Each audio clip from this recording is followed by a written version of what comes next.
오전 12시 많은 참여 바랍니다.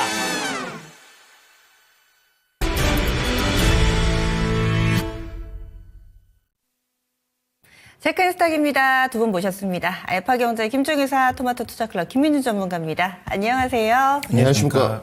예, 이슈 보겠습니다. 오늘 다룰 주제입니다. 제약바이오 어떡할까요? 어제 오후부터 좀 눈에 띄게 휘청거리는 모습을 보여줬습니다.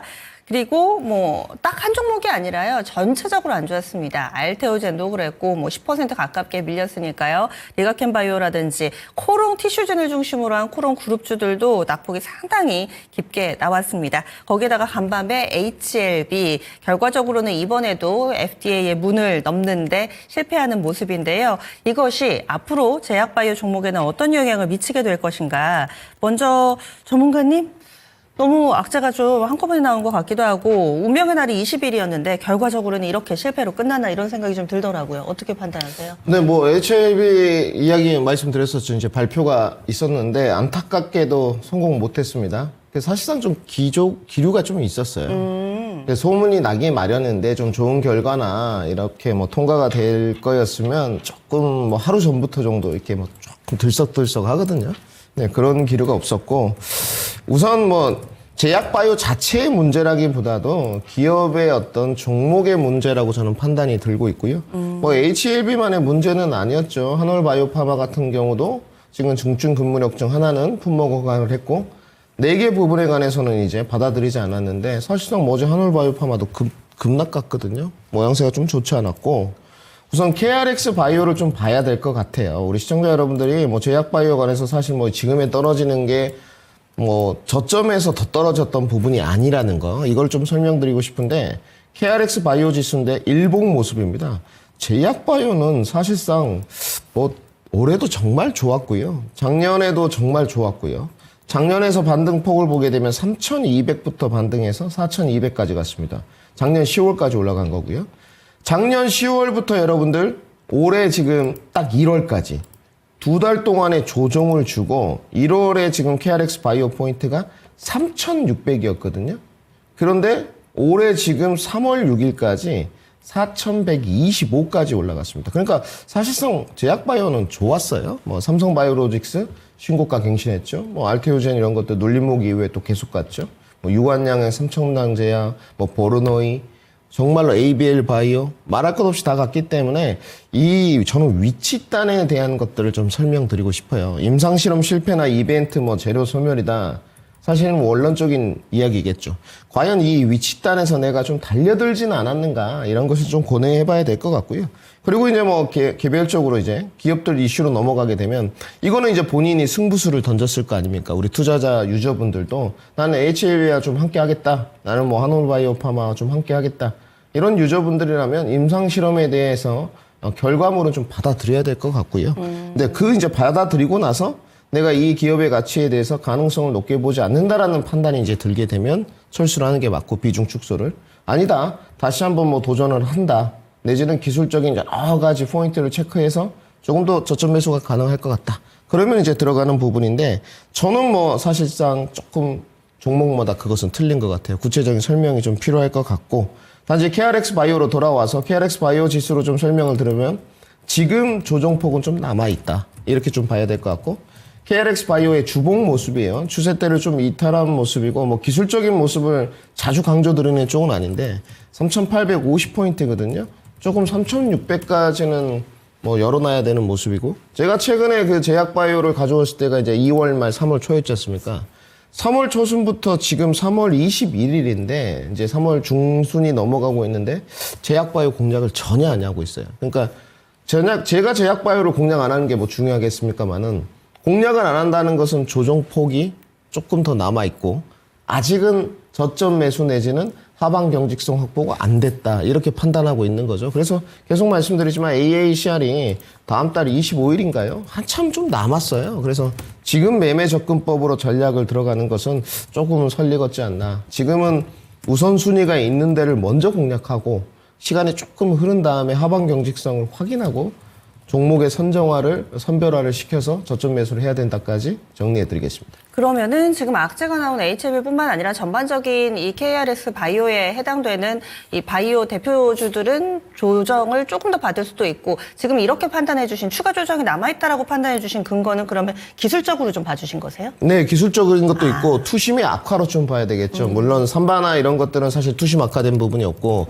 어제 저는 제 눈에 가장 돋보이는 것은 뭐 삼성바이오로직스야 신고가 갱신하고 내려온 부분이니까 그렇다 치고 저는 셀트리온을 좀 유심히 봤어요.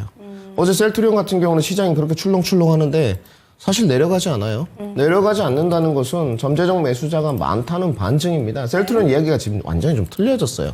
서정진 회장이 이런 자사주 매입 소각 이야기도 계속하고 다른 유증을 막 실시하는 기업들과 대변되면서 이야기가 좀 틀려졌거든요. 그러니까 안 내려가는 거죠. 네. 그런데 지금 뭐 알테오젠이라든지 HLB라든지 여러 가지 뭐 내용들이 있습니다만은 셀트리온과 좀 급수는 좀 틀린 것 같죠. 왜냐하면 실적 기반의 종목들이 아니기 때문에 그러면 이 임상 파이프라인의 실패라든지 향후 계획이 조금 불확실성으로 대두됐을 때는 투심 악화가 될 수밖에 없고 거기에 우리 이제 박상정 앵커님 말씀대로 기술적인 포인트도 조금은 하방이 남아있지 않느냐 이렇게 정리를 해야 될 것 같습니다. 다만 제약바이오라 하더라도 거래소 종목 그리고 코스닥의 종목군들 약간은 좀 선을 그어서 봐주시는 부분도 필요하다 얘기를 해주셨는데 특히나 HLB 같은 경우는 지난 11월 달부터 이 진양군 회장을 비롯해서 임직원들이 계속 자사주 산다 이런 공시가 끊이지 않았고 어제 수급을 보더라도 외국인과 기관이 쌍끌이 매수를 해가지고 더욱더 오늘장에 좀 어떻게 봐야 되나 이런 생각들도 많이 하고 계실 것 같아요. 김 이사님 의견은 좀 어떠신가요?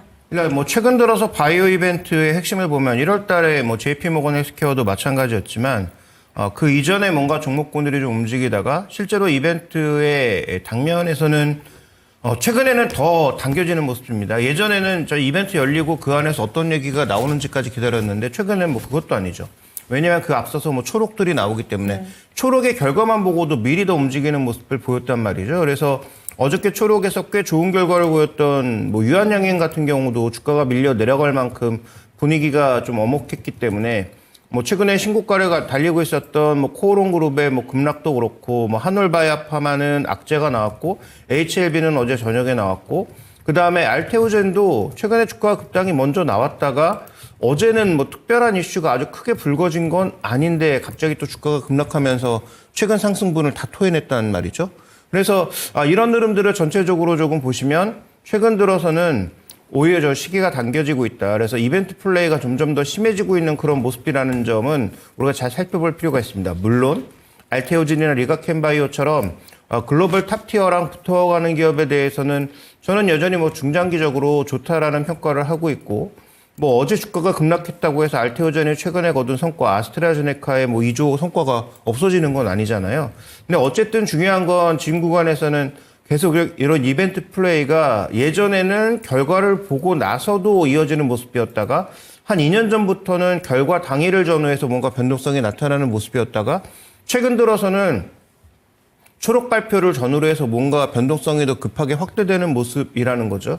그래서 이런 바이오 이벤트가 있을 때는 급등한 종목군들에 대한 경계감은 뭐 필요할 수밖에 없다라고 보고 있고 그럼 오늘의 포인트도 저는 유한양행이라고 보여져요. 초록 결과가 좋았잖아요.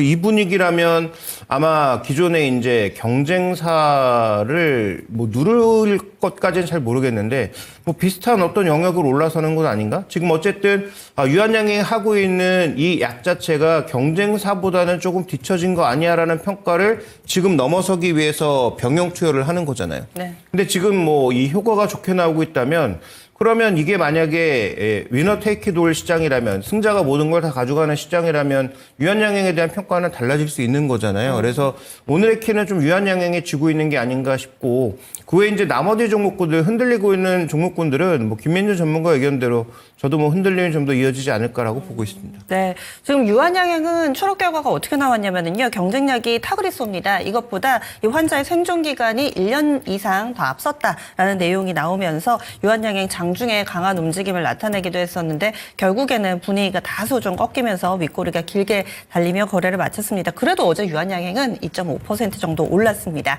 여기에다가 저희가 사실은 3월 들어서 얼마 전까지만 하더라도 제약바이오 학회가 이어집니다라고 이 시간에 딱 체크인스탁에서도 다뤄본 적이 있습니다. 이 페어마켓가 20일부터 26일까지 진행이 되고요.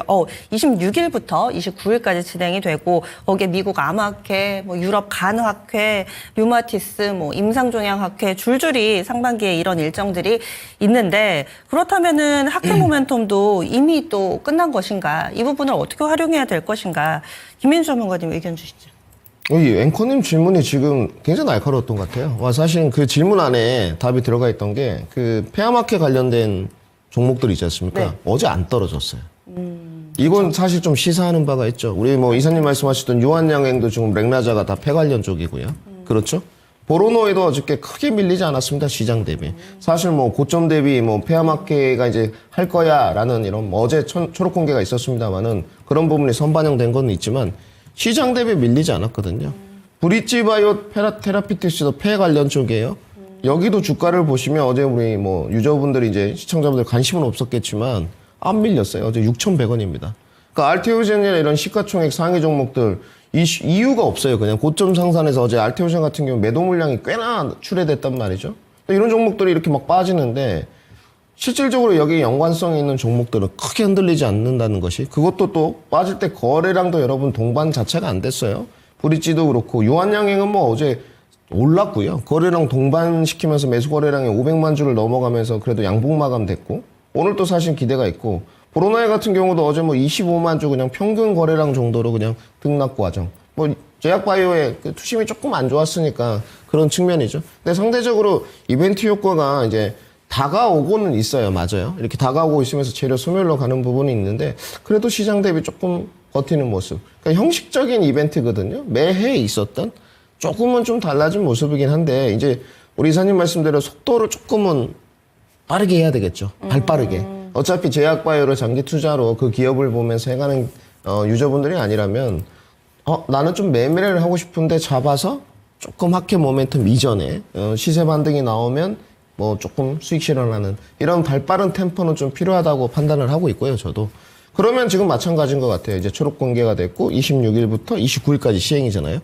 폐 쪽도 조금 남아 있습니다. 여러분 이제 다음 주 정도일 것 같은데 뭐 한번 슈팅 정도 주면 좀 정리하는 이런 조금 매매의 센스 이런 거는 좀 필요할 것 같고 다 마찬가지예요. 보로노이, 뭐 브릿지, 유한양행도 사실상 차트 모습 보시게 되면 14만 원을 강하게 돌파하지 않으면 이게 넘어갈 수 있을까라는 생각이 좀 들거든요. 왜? 유한양행의 재료도 지금 나온 재료들이 아니거든요. 계속적으로 있었던 임상 5는 라인의 이야기이기 때문에 결국은 어제 14만 원 언저리에서 부딪힌 거는 어제 거래량으로는 14만 원을 넘어가지 못한다는 거예요. 그러면 오늘 여러분들 장 개장해서 저희와 함께 이제 거래량 얼마나 좀 동반되면서 넘어가는지 체킹할 필요가 있는 것이죠. 단지 지금은 여러분들 이제 페어마켓에 조금 포커싱을 하지 마시고 다음 달에 있을 AACR 그리고 조금 멀리 봐서 5월에 또 아스코가 있습니다.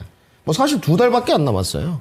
여기를 내다보면서 선취 전략을 가는 게 맞지 않겠습니까? 단지 이제 지금부터 할지 뭐 공매도 이후의 상황을 좀 보면서 할지 팁을 좀 드린다면 저는 지금 전혀 준비를 하고 있잖아요. 공매도 이후에 좀 제약바이오는 4월 뭐 초순이나 중순이나 조금 공략을 해보자 이렇게 이미 뭐 고지를 좀 드린 상태라서 뭐 저의 의사결정에 동의하신다면 그런 템포를 가져가신다면 한 2주 뒤 정도부터 준비를 하는 게 맞지 않겠느냐 이렇게 좀 정리해야 될 것 같습니다. 학회 모멘텀 활용은 조금 더 호흡을 빨리 하셔야 될 것 같고 그리고 그럼 지금 접근해야 되느냐 그건 아닙니다. 지금은 소나기 좀 내리니까요. 요거 피하시고 한 2주 정도 후에 그 타이밍 오면은 또 김민수 전문가 이 시간에 얘기 나누게 되겠죠. 그러면 김 이사님은 이 학회 모멘텀 같은 경우 어떻게 보세요? 네, 예전에도 뭐 우리가 다뤄봤습니다만, 그 다음에 뭐 방금 전에도 팁을 어느 정도 드렸습니다만, 학회 모멘텀과 관련돼서는 좀 더 뭐 발빠르게 관련 종목군들을 서치하고 움직일 필요가 있다라고 보고 있는데, 저도 우리 시장의 올해에 대해서 굉장히 좋게 보고 있는 사람이지만, 최근에 나타나고 있는 여러 가지 분위기를 보면 참 재뿌리는 것들이 너무 많다라는 생각이 들어요. 그 다음에, 최근에 우리 시장의 또 하나 아쉬운 점은 뭔가 호재가 나와서 움직이는 종목군들이 뭔가 좀 너무 빠르게 달리다가 브레이크도 너무 또 급하게 잡는, 그러니까 급발진, 급정거가 계속 나타나고 있는 그런 모습을 보이고 있는 점도 조금은 투자자 입장에서는 아쉬운 부분입니다. 그래서 뭐 트레이딩 하시는 분들이라면 이런 뭐 급발진의 급정거를 잘 활용해서 또 차익 거래 기회로 삼을 수 있겠지만 투자자 관점에서는 이게 정말 쉽지 않거든요. 그렇게 급하게 올라가면 뭔가 조급해지고 또 급하게 떨어지면 이 투자자의 마음이 흔들릴 수밖에 없는 그런 상황이니까 너무 급한 변동성이 나타나는 종목군들에 대해서는 저는 투자라는 입장에서는 한 발 좀 뛰고 멀리 바라볼 필요가 있겠다라고 판단하고 있고, 그다음에 이제 또 하나 중요한 포인트는 제가 올해 이제 제약바이오 쪽에서 보고 있는 포인트는 뭐 크게 보면 이렇게 글로벌 빅파마 붙어갈 수 있는 플랫폼 기업들, 이게 이제 그 기본적으로 한 3가지 정도가 있는 거잖아요. 알테오젠은 이미 뭐 반영되고 있고, 그다음에 뭐 리가켄 바이오도 있고, 뭐 ABL 바이오도 있고, 이런 종목군들의 모멘텀이 하나 정도가 있고, 그다음에 CDMO 확대라고 하는 삼성바이오로직스를 축으로 하는 하나의 흐름이 일단 존재하고 있고, 자 마지막으로는 작년부터 뭐 신약, 미국 진출 떠들었는데 전혀 실적과 주가에 반영되지 않은 종목군들이 있다. 근데 이 세 번째 유형은 주가의 움직임이 거의 없거든요. 예를 들어서 뭐 녹십자 알리그로라든지, 그다음에 뭐 셀트리온의 진펜트라라든지, 이런 전혀 반영된 게 없습니다. 그러니까 우리가 투자의 관점에서 봤을 때는 이런 그 영역들을 좀 서치를 해서 이런 것들의 실적이 정말 올라올 수 있다면 이런 종목군들에 대한 관심을 가져가는 게 제가 보기엔 투자 입장에서는 좀 더 리스크가 적지 않나라고 판단하고 있고, 네. 만약에 이제 트레이딩 관점에서 접근해 본다면 좀 전에 뭐 김민준 전문가도 얘기했듯이 학회를 앞두고 학회와 연관된 종목군들을 서치하고 어떤 종목에 최근에 거래가 집중되고 있는지를 집중적으로 봐서 그런 종목군들을 조금 발빠르게 트레이딩하는 전략이 필요하다라고 좀 보고 있습니다. 네, 이렇게 해서 제약바이오에 대해서 이야기를 나눠봤는데 사실 어제 HLB의 악재는 간밤에 나온 거고요. 장중에는 뭐 이렇다 할 악재가 있지는 않았습니다. 초록공기 유한양행은 좋았고, 그리고 알테오젠은 물론 뭐 서프라이즈 수준의 무언가는 발표하지는 않았지만은 그래도 실망스러운 결과는 아니었는데, 그럼에도 불구하고 시장 대비 낙폭이 상당히 좀 깊다 보니 여러 가지 해석들이 나옵니다. 그 가운데 좀 이 부분에 대해서 다뤄보고 싶다라고 했던 부분은 첫 번째로 상법 개정안 통과를 앞두고 제약바이오 주들은 아무래도 꿈을 먹고 살다 보니 자금 여력이 좀 어려운 회사들이 많은데 유증을 앞으로는 하기에 좀 힘들 텐데 이런 것에 대해서 좀 우려가 있다라는 측면과, 그리고 하나는 3월 말에 공매도 재개되면은 많이 오른 제약바이오 종목군들은 타겟이 될 수도 있다라는 여러 가지 해석들이 있습니다. 두 가지 안에 대해서 김민주 전문가님 각각의 타당성 어떻게 좀 납득이 되세요? 어떻게 네, 생각하세요? 맞는 말씀입니다. 냉혹하게 평가를 해야죠. 그 부분은. 사실상 그래서 2023년부터 공략 포인트를 가져갈 때, 뭐 20년, 21년, 22년 때 코로나 때는 여러분들 뭐 사실 뭐 제약 붙고 뭐 코로나 백신 붙이고 진단키트 붙이고 이러면 치료제 붙이면 뭐 그냥 날라다녔었거든요. 여기에 관해서도 솔직히 냉혹한 평가를 했어요. 이게 맞느냐. 성공한 기업이 하나도 없지 않습니까, 지금. 결과물은. 5년이 지났는데 코로나 치료제 뭐 근접하게 간 기업은 셀트리온밖에 없고, 백신은 뭐 물 건너갔죠. 엔지캠 생명공학 이런 것들 종목들 사실 다 물 건너갔고, 단지 이번에 공략을 할 때 이제 그러면서 평가가 혹독한 뭐 혹한기를 좀 거치고 제약바이오가 2년 만에 이제 그래도 이벤트에 좀 반응하고 플랫폼 업체로 거듭나는 기업들이 계속적으로 올라갔단 말이죠. 알테오젠도 사실상 2020년부터 알트B4에 대한 이야기가 나왔었어요. 어찌됐건 이런 부분들이 5, 6년 지나고 나서 보니 좋아졌는데, 이 기업들의 좋아지는 기업들의 특징이 있죠. 유증으로부터 좀 자유로웠다. 돈이 있었다. HLB도 왜 주가가 잘 갔냐면 사실상 작년 9월 23일까지 보시게 되면 3월까지 기대감으로 27,000원의 주가가, 제가 2023년 배워야 산다 8월에 HLB를 들고 나왔었거든요.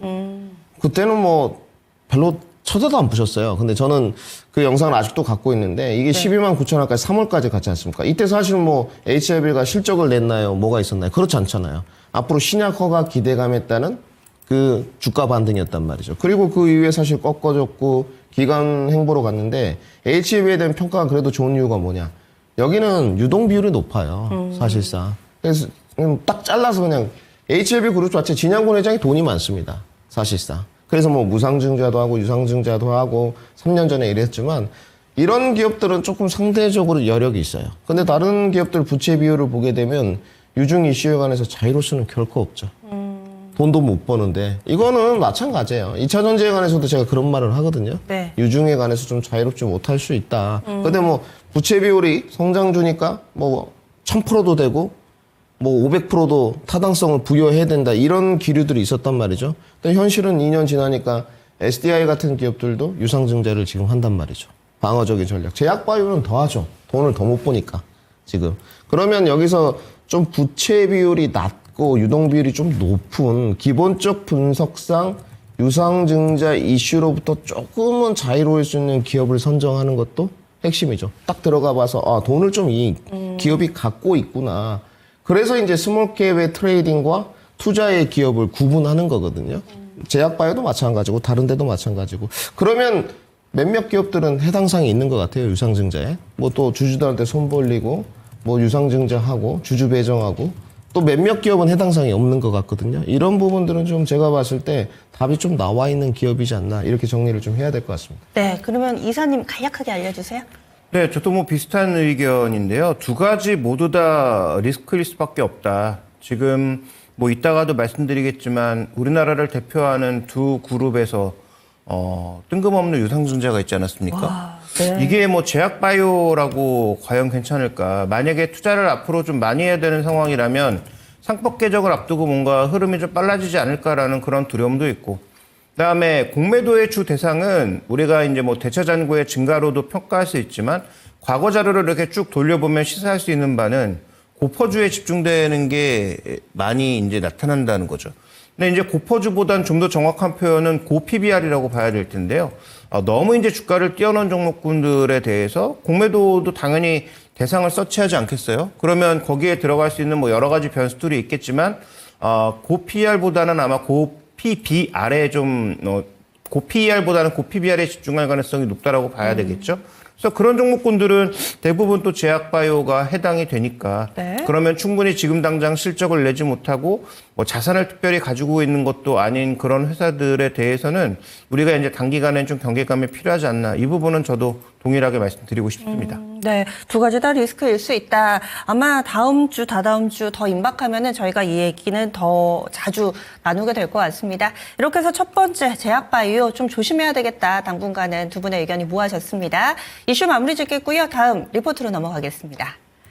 준비되어 있는 첫 번째 리포트 IM증권입니다. 2분기 반도체 수출 전망만 밝았다. 요즘 반도체는 좋은 얘기만 나오는 것 같아요. 한국투자증권은 음식료도 또 쭉쭉 뻗어나가죠. 업종 리포트고요. KB증권은 한화 에어로스페이스 유증 발표에 대한 코멘트입니다. 이것도 상당히 궁금한데 하나씩 풀어주세요, 이사님. 네, 음식료는 뭐 그냥 아주 심플하죠. 원가가 안 오르는데 지금 제품 가격을 올리고 있다. 이게 이제 핵심입니다. 뭐 그러다 보니까 최근 농심 좋고요. 그 다음에 뭐 최근에 뭐 오뚜기를 포함해서 전반적으로 종목군들이 이 삼양식품만 달려나가던 상황과는 달리 좀 좋아지는 모습들이에요. 그래서 이런 음식료 업종에 대해서는 뭐 기본적으로 긍정적 관점 필요하고, 리포트에서는 다 아는 답만 얘기하고 있더라고요. 삼양식품 여전히 뭐 대장주고, 그 다음에 이제 오리온을 또 탑픽으로 꼽았던데, 오리온도 최근에 뭐 신고가잖아요. 아마 러우 전쟁 끝났을 때 러시아 쪽에 워낙에 이제 초코파이를 많이 팔았었기 때문에 뭐 이런 뭐 긍정적 효과가 있지 않겠는가라는 그런 기대감은 있습니다만, 나름 대체품도 많이 생겼다라는 점도 생각해 볼 필요가 있겠고, 한 2년 넘게 잊혀졌으면 다시 진입해서 예전만큼의 수익을 올리는 게 가능할까에 대한 고민도 하셔야 됩니다. 그래서 나쁘다는 게 아니고 이런 두 가지 고민을 좀 병행해서 볼 필요가 있겠다라는 판단이고요. 그다음에 이제 종목 리포트는 한화에어로스페이스, 다 이제 어저께 뉴스 보고 다들 깜짝 놀라셨을 텐데, 저는 이제 걱정되는 게 뭐냐면 삼성 SDI여서 한화에어로스페이스, 한쪽은 돈이 많은 기업이고 한쪽은 돈을 잘 벌고 있는 기업인데, 이런 대그룹들이 역대 최고 수준의 지금 유상증자를 한다? 왜? 라는 질문을 던질 수밖에 없잖아요. 그럼 여기서 끝일까라는 질문을 던질 수밖에 없고, 이거 10대 그룹들이 돌아가면서 다 한 번씩 뭐 하는 거 아니야라는 생각을 저는 뭐 아주 의심이 깊어질 수밖에 없는 상황이 아닌가. 그래서 최근에 우리 시장이 나름 견조하게 잘 버티고 뭐 삼성전자뿐이라는 한계는 있지만 외국인 자금도 일부 유입되고 있는데 이런 식으로 찬물을 끼얹나라는 생각이 들고, 그래서 상법 개정은 점점 더 빨라져야 되겠구나라는 생각을 뭐 투자자로서 당연히 할 수밖에 없는 상황입니다. 그래서 지금 현재 구간에서 가장 중요한 포인트는 삼성 SDI는 자산이 넘쳐나는 기업이고, 그래서 제가 어저께인가 그저께인가 분노했잖아요. 우리 뭐 디스플레이 지분 팔 수도 있다. 그걸 먼저 팔지 왜 유상증자부터 하느냐라고 제가 이제 말씀을 드렸고, 하나 에어로스페이스는 재작년 대비해서 작년에 이익이 2배나 좋아진 기업이잖아요. 그러면 지금 이번에 3.6조 조달해서 이거 한 해 쓰는 거 아니잖아요. 여러 해 나눠서 쓰는 거거든요. 벌어지는 영업이익으로도 충분한데 도대체 이런 짓을 왜 할까 생각해보면 상법 개정되기 전에 할 수 있는 건 다 하자라는 주의가 아닌가. 그러면 지금 미국에 투자하고자 하는 기업 많습니다. 현대차도 투자하고 싶어 하죠. 포스코도 미국 투자 발표했죠. 그다음에 여러 기업들이 지금 미국 투자를 하려고 하는데 이것도 뭐 비교적 금리 낮을 때다 유상증자로 어떻게 메우려고 하지 않을까라는 그런 우려가 아주 심각하게 듭니다. 그래서 지금 뭐 삼성 SDI 건이나 하나 에어로스페이스 건 모두 금감원이 들여다보겠다고 했는데 임기 몇 개월 남지도 않은 이복현 원장이 뭘 할 수 있겠어요. 그래서 아마 이런 부분들은 지금 뭔가 좀 조치가 취해지지 않나라는 판단이고 이것 좀 심각하게 볼 필요가 있겠다. 그래서 지금 당장 투자를 준비하고 있는 기업들은 어려워서 하는 게 아니고 유상증자로 쉽게 조달할 수 있는 마지막 기회라고 생각하고 뭔가 강하게 자금을 당기는 게 아닌지 좀 이에 대한 의심이 좀 필요해 보입니다. 네, 그래서 이렇게 각각의 레포트 살펴봤습니다.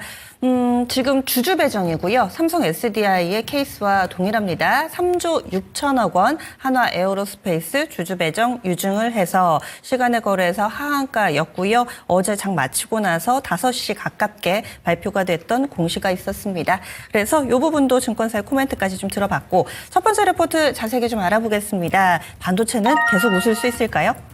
네, 뭐 반도체는 선반영됐으니까 이것도 뭐 주춤할 수는 있는데 어쨌든 준비된 그림 보시면 지금 소프트 지표가 빠르게 개선되고 있는 거죠. 수출 자체는 여전히 뭐 그렇게 크게 늘어난 게 아닙니다.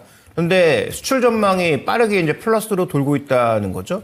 근데 다른 업종들은 지금 대부분 줄어들고 있는 상황이란 말이에요. 그래서 전체 그림도 마이너스로 가는데 반도체만 이렇게 툭 튀어 올라와 있는 상황이니까 최근에 왜 반도체로 수급이 몰리고 반도체 종목이 올라가고 있는지는 설명이 충분히 되었다라는 판단이고요. 그럼 반도체 사라? 반도체 사야죠. 그런데 이미 미리 샀어야 될 그런 흐름이 강하니까 반도체 말고 다른 쪽도 한번 살펴볼 필요가 있습니다. 그래서 다음 준비된 그림 보여주시면 업종별로는 전체적으로 증가분이 있지만 다 증가분이 떨어지거나 대부분 둔화되는 상황이에요. 여기서 좋아지고 있는 것 중에 또 하나는 뭐냐면 뭐 선박도 좋은데 떨어지잖아요. 근데 지금 IT 부품 쪽이 조금 개선되는 그런 모습입니다. 그래서 지금 왼쪽에 보시면 반도체와 더불어서 2분기를 좀 긍정적으로 보고 있는 게 IT 부품 쪽인데 다 아시는 것처럼 지금 뭐 갤럭시 S25가 나름 괜찮은 판매량을 보여주고 있고 그다음에 이제 하반기에 나올 폴더블 이런 것들에 대한 기대감도 조금씩 쌓이기 시작하면서 이쪽에 대한 전망도 조금 좋아지고 있는 상황이고요. 중국 쪽 매출도 당연히 올라갈 수 있는 상황이죠. 그런데 반도체는 이미 주가가 움직이기 시작했잖아요. 근데 뭐 최근에 IT 부품 보시면 전혀 뭐 움직인 게 없기 때문에 그러면 삼성전자 향 혹은 뭐 중국의 뭐 샤오미라든지 이런 쪽에 부품을 공급하고 있는 종목군들은 전혀 주가 반등에 혜택을 받지 못했다는 측면에서 보면 이런 쪽의 종목군들도 좀 봐야 되지 않느냐라는 추가적인 팁까지 말씀을 드리겠습니다. 네, 이렇게 레포트 알아봤습니다. 다음 빅데이터로 넘어갑니다. 오늘 김민 전문가의 선택 빅데이터는 오늘 빅데이터 반도체를 계속 이어서 봐야 되겠습니다. 아마 저희한테 미리 주신 대본에는 마이크론 테크놀로지 이렇게 좀 써주신 것 같은데 좀 전에 저희 반도체 레포트도 봤지만은 마이크론 테크놀로지 실적 발표가 있었습니다. 현재 시간의 거래에서 1% 정도의 오름세를 보여주고 있는데 그래서 궁금합니다. 마이크론 테크놀로지 실적부터 좀 어떻게 나왔는지 알려주세요. 네, 오늘의 뭐 주제는 이제 뭐 PD님 저렇게 하신 것 같은데 저것도 상관없고요. 마이크론 실적이 시사하는 의미 이렇게 잡아봤습니다. 마이크론 실적이 시사하는 의미. 사실상 이거는 굉장히 크죠. 지금 시간에서 뭐 4%를 넘어서 이제 5%를 진격으로 가고 있는데 오늘 본장에서 마이크론 테크놀로지는 사실상 더 오를 것 같거든요. 네, 오늘 밤에. 네, 오늘 밤이죠, 여러분들 이제. 오늘 밤에 더 오를 것 같은데 110불을 향해서 가지 않겠느냐. 지금 마이크론 테크놀로지가 어제까지만 해도 뭐 이틀 전 한 뭐 102불 이랬거든요. 자, 모습을 좀 보시죠. 하단이 뭐 한 80불, 82불 정도, 중단이 이제 한 90, 한 4, 5불, 상단이 한 110불 계속 박스권 형태였어요. 마이크론 테크놀로지가 2024년 6월 18일 날 157불을 찍고 아주 제가 좋아하는 형태죠. 가격 조정이 끝나고 계속 이제 기간 조정으로 갔는데 사실상 이 기간 조정의 박스권을 돌파할 만한 뭐 기술적으로 이제 플랫평 매매라고 하는데 그런 호재거리가 있었느냐, 그리고 주가는 반응을 해줬느냐. 도통 신통반통하지 않았거든요. 근데 이번에 예상을 뒤엎고 실적 뚜껑을 열었는데 전 파트가 다 좋아졌어요. 이게 시사하는 바가 좀 있는 거죠. HBM이야 좋을 것을 좀 예상했었고 HBM이 좋다 한들 명분론으로 몰아가게 되면 시장이 반응을 하겠느냐 뭐 이런 거죠. 지금 HBM 좋은데 너네 향후에 안 좋아지는 거 아니야? 뭐 이렇게 명분론으로 몰아가면 힘을 못 쓰는데 D램 랜드까지 다 좋았어요. 이게 조금 우리 국내 시장에서 삼성전자와 하이닉스가 지금 현재 불을 붙을 수 있는, 좀 부채질을 해줄 수 있는 요소가 될 것 같거든요. 그러니까 사실상 미국 증시에서 올라가려면 미국 증시 자체가 여러 가지 매크로 변수나 대외 변수가 정리돼야 되겠습니다만은 결국은 반도체가 끌어올려야 되거든요. 반도체가 끌어올려야 된다는 것은 필라델피아 반도체 지수의 상승이 나와야 된다는 거예요. 그러면 필라델피아 반도체 지수가 지금 4,600인데 지금 이 필라델피아 반도체 지수의 위치단이 부담스러운 위치인가? 그래 보이진 않거든요, 제 눈에. 지금 거의 최저점이죠, 여러분. 2024년 4월 19일 위치단까지 내려왔단 말이죠. 그러니까 여기서 물론 추가적으로 더 내려갈 수도 있겠지만 사실상 마이크론까지 정통 D램 낸드까지 살아나는 형국을 보면 이건 좀 그래도 합리적으로 접근하면 올라갈 가능성이 높지 않겠느냐 이렇게 좀 봐야 되겠죠. 그러면 이제 우리가 궁금한 건 삼성전자와 하이닉스의 사실상 정말 잘 되는 집에 이제 계속 금보화가 쌓이는 거죠. 안 그래도 SK 하이닉스 어떻습니까? 잘 되고 있었잖아요. 네. 사실상 뭐 그거에 관해서는 누구도 지금 반론을 제기하지 않아요. HBM 이거 하나 가지고 뭐 지금 SK 하이닉스가 지금 40% 가까운 영업이익률을 자랑하고 PER 같은 경우도 지금 6배. PBR도 뭐 공매도 타겟팅이 되겠습니까? 어쩔 수 없이 지수의 등락 과정을 위해서 그냥 잠깐의 공매도를 진행하는 부분일 뿐이지 주가는 너무 싸단 말이죠. 잘 되는 집에는 이유가 있다. 그러면 결국은 비슷하게 이제 풀이를 해보면 SK하이닉스도 HBM의 호실적 견인을 하고 정통 D램 낸드가 지금 살아나는 기조가 동일하다는 거죠. 왜? 새 업체 중에 마이크론이 제일 못합니다, 여러분들. 이거는 반론의 여지가 없어요. D램 상강체제 중에서 정통 D램 낸드 중에 마이크론이 제일 적어요. 차이 많이 나는 3등. 엄청 차이가 많이 나죠, 사실상. 3등이라 껴주기도 힘든 3등이에요. 근데 이쪽이 좋아졌다는 것은 삼성전자와 하이닉스. 그러니까 최근에 이런 게 있어요. 유스에 팔아라. 유스에 지금은 사야 될 때예요. 삼성전자와 하이닉스는 완전히 다르고 주가가 바닥권이지 않습니까? 그럼 삼성전자. 어제 6만 원 넘었잖아요. 드디어 뭐 어제 진짜 6만 전자를 넘었는데 오늘도 제가 봤을 때는 추가적인 업사이드가 있겠습니다만은 미국의 양옵션 만기일이 있어서 오늘 올라갈 가능성이 좀 크고요. 반도체 전방의 훈풍 가도를 달리고 있다. 이게 중요할 것 같고 그다음에 중요한 점이 이제 시간이 조금 없기 때문에 짤막하게만 말씀드리면 최근에 이제 반도체 정통 소부장 중에 이렇게 레거시 쪽이 살아나다 보니까 소재 쪽이 지금 올라가고 있거든요. 근데 소재의 주가는 여러분들 이건 아셔야 돼요. 실적이 나빴던 적이 없어요. 동진 세미캠의 실적이 얼마나 나빴었습니까? 실적은 좋았는데 주가가 반응을 못한 거죠. 리레이팅이 필요한 과정인데 리레이팅의 적정 주가의 범위가 어디인 것인가 이거는 고민을 해봐야 되고 그다음에 이제 삼성전자 향으로 이렇게 따졌을 때 삼성전자 향과 붙어서 이렇게 가는 기업들이 주가 반등이 높을 것인가 뭐 대표적으로 원익 IPS 이런 게 있어요. 대표적인 기업이거든요. 이게 이제 바닥권에 있지 않습니까, 지금. 뭐, 유진테크 주성 엔지니어링 가는데, 뭐, 원익은 왜 못 가냐, 뭐, 디스플레이가 있기 때문이냐. 그렇지 않습니다. 그래서 원익 IPS의 그 증권사 평균 목표가도 35,000원으로 써 있거든요. 저는 이 가격에 동의하는 쪽이에요. 왜냐하면 올해 가이던스가 지금 작년에 원익 IPS도 많이 망가졌거든요. 7,400억에 106억 썼는데, 올해는 거의 9,000억 단에 767억까지 올라갑니다. 이렇게 실적이 대거 턴되는 기업들은 주가의 기회가 있어요. 그래서 여러분들이 뭐 저의 의견에 동의할지는 모르겠지만 이런 부분들은 좀 유심히 봐야 된다까지 정리를 해드리겠습니다. 간략하게만 목표가 도달 종목 리뷰를 좀 해볼까요? 1월 첫날에 제시해 주셨던 종목이 삼성전자여가지고 이 부분은 장중에도 계속 다뤄주셔서 사실 형식적으로 좀 보겠습니다. 그때 51,700원이었습니다. 그때 사자라고 얘기를 해주셔서 이 타이밍을 좀 한 번 더 말씀을 드리고 싶었고요. 당시에는 목표 주가를 6만 원으로 1차로 좀 제시를 해주셨는데 이 부분을 훌쩍 넘어간 모습을 이제 보여주고 있습니다. 어제는 67,000원 얘기해 주셨잖아요. 65,000원. 65,000원. 네. 그러면은 삼성전자는 계속 홀딩에 65,000원 기억하면 되나요? 네, 사실 뭐 그 빅데이터를 이때 예. 그는 3개월 정도까지밖에 오픈 소스 코드가 안 만들어졌었어요. 그래서 이제 6개월 지금 1년까지 이제 가능하게 됐는데 돌려보니까 6개월치를 한 6만 8, 9천 원까지는 나오더라고요. 나오는데 우리가 이제 지지 저항이나 캔들 패턴 여러 가지 기술적 지표를 입혀야 되니까 일단 6만 5천 원 정도로 잡고 2차 목표가를 가는 게 나을 것 같고 예. 3차 목표가가 아마 이제 7만 원이 제시될 것 같은데 7만 원대 좀 갭 저항이 조금 있어요. 그래서 2차 목표가 일단 도달하고 나서 추후에 다시 한번 언급드리도록 하겠습니다. 예, 알겠습니다. 삼성전자로만 지금 현재 수익률이 16%가량 나오고 있습니다. 여기에서 좀 더 홀딩 2차 목표가 6만 5천 원으로 수정해 드렸으니까요. 지금 분위기 좋을 때 꾸준히 좀 들고 계시면 되겠습니다.